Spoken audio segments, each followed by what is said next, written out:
dari banyak tempat dan termasuk sekarang ini, ya kan? Ivana selalu sering mengatakan bahwa ingin sekali bisa menghadirkan sosok-sosok orang yang benar-benar bisa menginspirasi kita.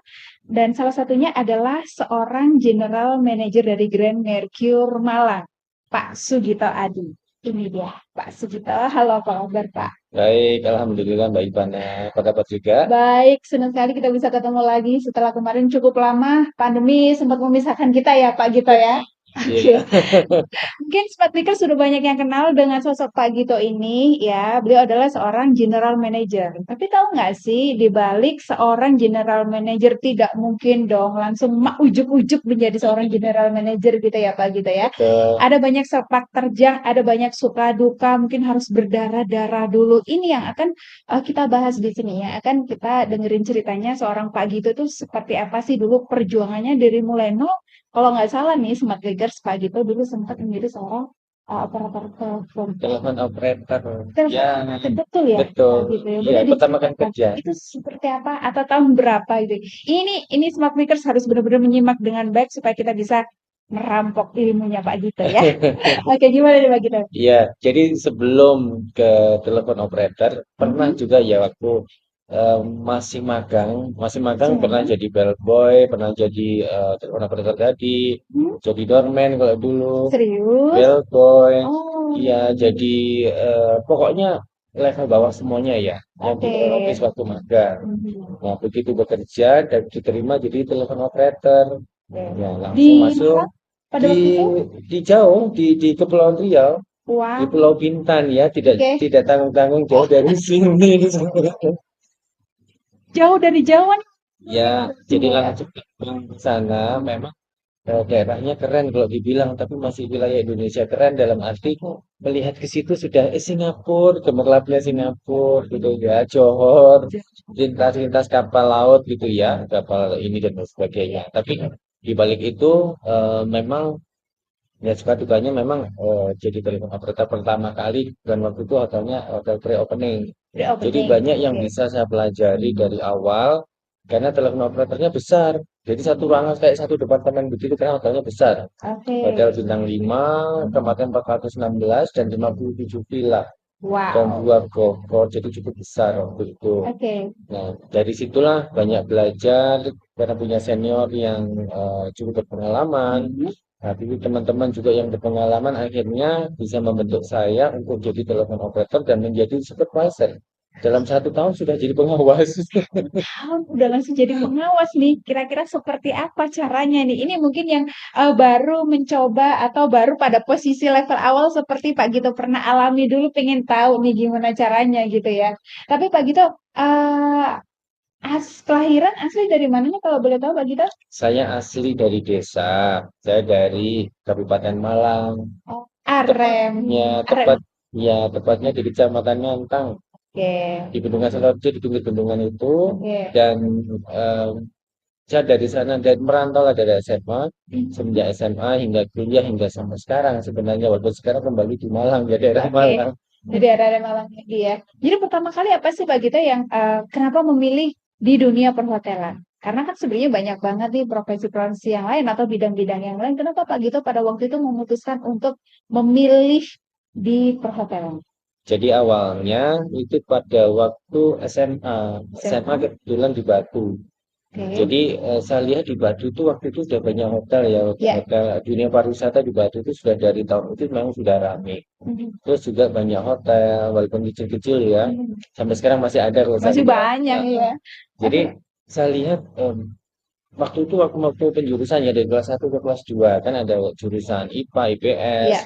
bahasa. Nah, akhirnya saya pilih bahasa waktu itu karena kelas pertama dan kenapa saya milih itu? Saya Kenapa? berpikir nanti saya mau bekerja di dunia pariwisata. Oh, jadi mulai SMA Mudah-mudahan sebenarnya sudah ada arah, sudah ada ya, keinginan ya, gitu. jadi saya cari sekolah waktu itu di Malang, di Batu sendiri, Mhm. dan akhirnya saya nekat ke Bali, dan di Bali ternyata sekolahnya sangat bagus di Sangat sana, support di ya. Nusa Dua, dan Oke. ya alhamdulillah diterima walaupun dengan penuh perjuangan karena cukup ketat masuknya, Oke. 7 banding 1, Wow. 1 banding 7 ya, ya, Oke. dan alhamdulillah diterima di sana Eh, dengan sistem gugur 2 kali tes mhm. lolos. dan saya masuk di sana di diploma 2. Oke. Nah, walaupun sebenarnya saya tidak tahu hotel, tapi Mhm. saya berkeinginan untuk kerja di dunia pariwisata, terutama di hotel, karena harapan saya adalah saya cepat bisa kerja. Oke. Waktu itu Pada waktu saya itu seperti kerja itu dan bayangan. bisa mandiri. Itu aja Oke. ininya waktu itu. Aha. Jadi informasi terakhir sebelum Pak Gito menjadi seorang general manager di Grand Mercure Mall ini kurang lebih 8 tahun di Surabaya gitu ya Betul, Pak Gito ya. ya.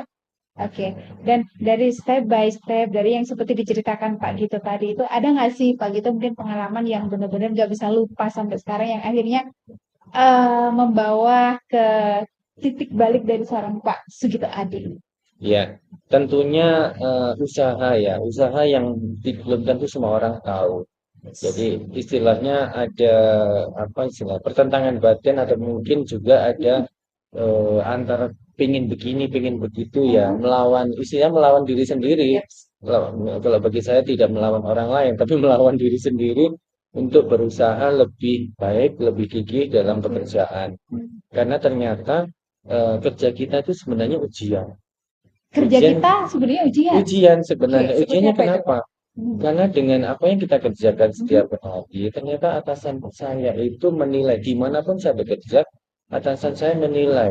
Hingga demikian mereka memberikan kepercayaan kepada saya, makanya dengan jabatan-jabatan baru, tugas-tugas baru, itu sering diberikan ke saya, walaupun sebenarnya kadang bukan tugas saya ya. Ah, Tapi memang sebaik mungkin saya kerjakan walaupun pernah ya mhm. manusiawi ya pernah kalau misalnya jengkel gitu, "Ih, Iya, pekerjaan saya kok iya, iya, dikasih iya, ya, iya, iya. ini Wajar ya. kasih ya wajar menurut saya Betul, itu manusiawi. Tapi betul. akhirnya saya pikir-pikir setelah sekian ini oh ternyata itu adalah investasi, Ah, ujian dan investasi. oke. Investasi untuk kita bisa melangkah lebih ke depan lagi, Ya. dipercaya sama orang, terutama atasan-atasan kita dan siapa pun dipercaya kita. Mhm. Itulah jadi tidak harus dihitung dulu, dihitung ini, dihitung saya. Waktu itu tidak sempat begitu karena apapun saya kerjakan, apa yang Mhm. dikerjakan. Mhm. Pada waktu itu pengalaman menarik itu Pak Gito didapat di kota mana? Kalau mungkin masih ingat. Merasa jengkel sekali dengan atasan saya. Ini sebenarnya bukan tugas saya, kenapa harus diberikan ke saya? Gitu. Ya, yang lebih besar itu di Batam. Di Batam, oke. Di Batam ya. Nah sekarang Pak Gito sendiri pernah nggak memperlakukan karyawannya atau bawahannya seperti itu? Coba deh, saya cek, saya tes, saya coba kasih ujian dengan yang bukan menjadi tugasnya, akhirnya diberikan menjadi tugasnya untuk mengetahui kualitas mungkin dari karyawannya. Pernah nggak menerapkan hal yang seperti itu? Pak? Itu selalu saya terapkan. Selalu ya, Selalu selalu. saya terapkan karena Oke. apa? Ya, yaitu tadi bahkan sudah ada 2 GM di grup yang ini. Mhm. Itu dulu saya yang apa istilahnya membantu mereka ya, memediasi mereka untuk masuk ke Mhm. manajemen trainee. Ya, dan mereka sekarang udah jadi GM. Ah, Ya sama. Jadi oke. saya juga harus challenge mereka karena Mhm. dulu saya Betul. sudah apa ya dinaikkan gitu ya. Saya Mhm. anggap aja lah saya memang bukan dari kalangan yang berada gitu ya, tapi dengan usaha saya eh, orang lain itu mengapresiasi saya. Mhm. Jadi setelah saya di posisi ini, saya juga mencoba untuk menaikkan yang di bawah-bawah saya, terutama yang punya potensial bagus, dan mereka harus di-challenge. Betul. Di-challenge itu tidak harus diomongin ya, tapi Iya.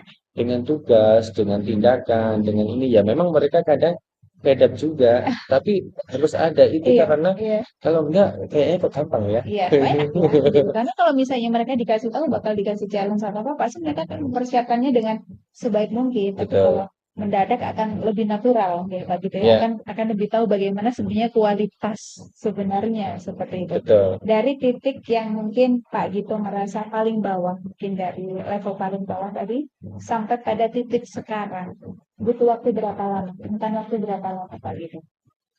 Kalau masuk ke posisi GM Mhm. itu 5 tahun waktu itu sekitar 5 tahun ya dari posisi biasa, maksudnya posisi departemen kepala bagian Mhm. sampai ke posisi GM itu 5 tahun.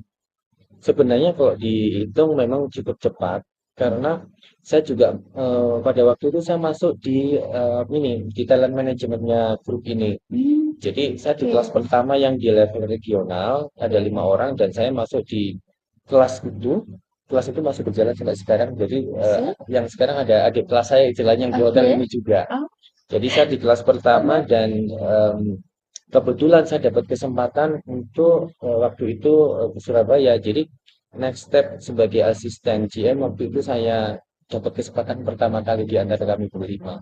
Dan saya dapat kesempatan untuk pre-opening juga, jadi cukup banyak. Akhirnya saya beberapa kali di 3 kali itu dipindah ke properti lain hmm, karena itu tadi sekalian dengan program saya tadi. Jadi opening sudah, nah, habis itu ke opening lagi. opening lagi. Kebetulan, nah ini yang menambah confidence saya karena yang di opening yang kedua Hmm, itu di Semarang, saya harus dibilang apa ya, dibilang mengcoach atau membantu orang asing yang waktu itu sebagai GM, saya sebagai missionnya. oke. Jadi Tapi disitulah keren loh kalau confidence gitu. confidence saya naik karena ternyata semua itu sama ya. Mau orang bule, mau orang Yes. Indonesia, siapapun Ya, punya ya. kesempatan yang sama selagi kita confident Mhm. dan punya ini ya, punya bekal ya.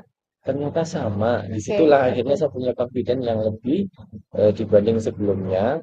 Dan dari situ terus ganti lagi ke hotel yang sudah umurnya lama di sana yang pekerjaannya sudah mau pensiun. Wow. Sudah beda-beda. Jadi tiga ini berbeda situasi, Oke, berbeda lapangan, tantang. Beda ya banget. hingga jadi memperkaya apa yang Hmm, bisa menjadi referensi saya untuk nanti begitu posisi GM di Pekanbaru. Saya di sana oke. challenge sebagai posisi baru sebagai GM dan sebagai bagaimana melihat properti di sana, kondisi managingnya, kondisi orangnya berbeda. Betul, Jadi betul. bagaimana adaptasi dengan local culture berbeda dengan beda culture-nya di sana multicultural apalagi di Pekanbaru itu berbagai ras ya di sana banyak berbeda bagaimana ini dan tetap bagaimana perusahaan bisa jalan. Istilah akhirnya seni kalau saya bilang seni manajemennya ini apa senang dengan begitu sebagai seni tidak harus seni melukis ya tapi manajemen itu juga seni ternyata. Jadi banyak sekali, banyak sekali. Jadi ambil apalagi pagi itu sudah membuktikan ibaratnya sudah ketemu dengan macam-macam karakter orang dan ternyata menemukan seninya bagaimana dan akhirnya itulah yang membuat seorang Pak Sugito Adi menjadi lebih diapresiasi begitu ya. Nah, Pak Gito, apakah itu salah satunya yang menjadikan akhirnya Pak Gito sampai sekarang memilih untuk tetap belajar, belajar, dan belajar? Kalau tidak salah, Pak Gito sekarang juga masih proses menyelesaikan eh, Disertasi program doktoral S3 ya, S3 ya ya, heeh. betul. Kenapa sih Pak? Kan karir udah gitu kan, pengalaman udah gitu loh. Kenapa masih ada waktu aja untuk tetap belajar? Apa nih yang Ya, menginspirasi Pak? sebenarnya belajar itu tidak apa ya, tidak ada batasnya. Ya, Oke, kita bekerja pun juga belajar. betul. Kebetulan yang Yes. saya ambil adalah memang pelajaran yang memang sejalan dengan karir saya. Hmm. Kembali lagi yang S3 di spesialis manajemen. Jadi spesialis memperkuat dari apa yang sudah selama ini secara praktek saya lakukan. Akhirnya bagaimana kalau menurut saya satu selagi waktu ada, yang kedua adalah kemampuan untuk mengerjakan itu ada, Oke. ya. Terus juga satu bisa bersosialisasi dengan yang lain untuk ngimbangi ya, ngimbangi kalau terlalu praktek terus, praktisi terus ya full mengimbanginya itu dengan akademisi tadi. Jadi ada di sini praktek, oh ada akademisi.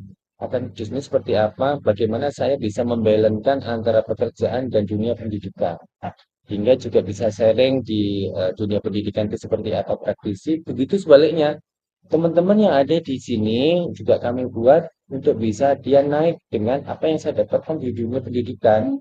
Jadi pelatihannya mereka, misalnya sharingnya, mereka bisa apa ya, ada wawasan baru. Ya saya harus duluan, Harus tahu dulu. harus duluan, Sampai Pak maksimum. Di, Jadi jangan ketinggalan.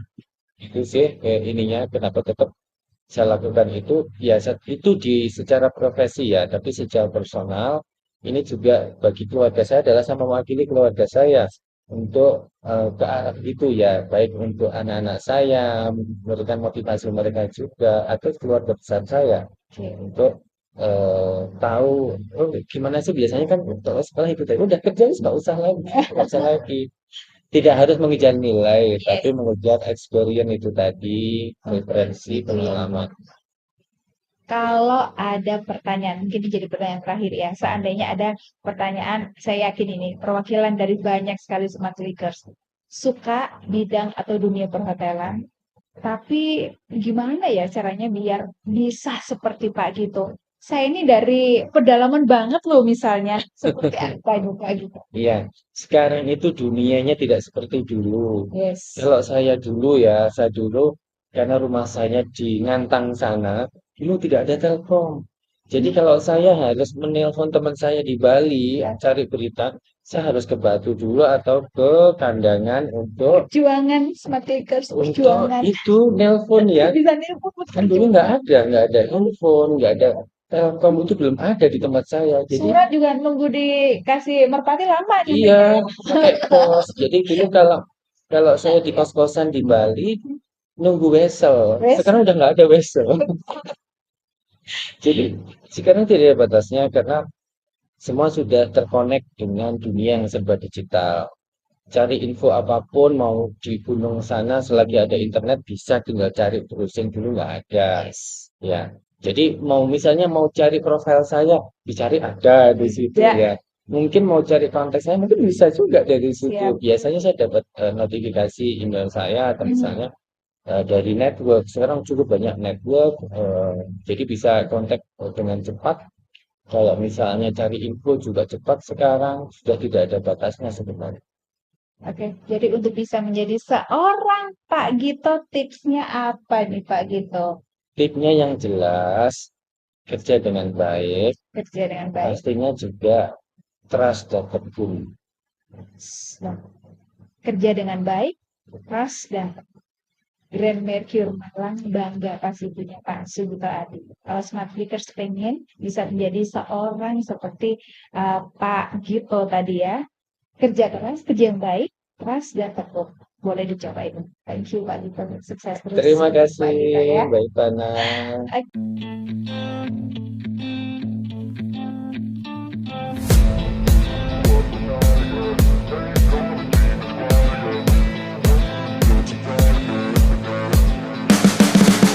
You can see the writing on the pavement. Young kids, they're growing up in basements. Online, a whole new generation. I'ma make mine, so you better go take it. Always, they need a new replacement. Decentralized, can't contain it. We're changing lives, yeah, upgrading. Call it suicide of the older generation. What keeps you up at night, yeah? Make all the demons quiet, yeah. We were built to thrive, yeah.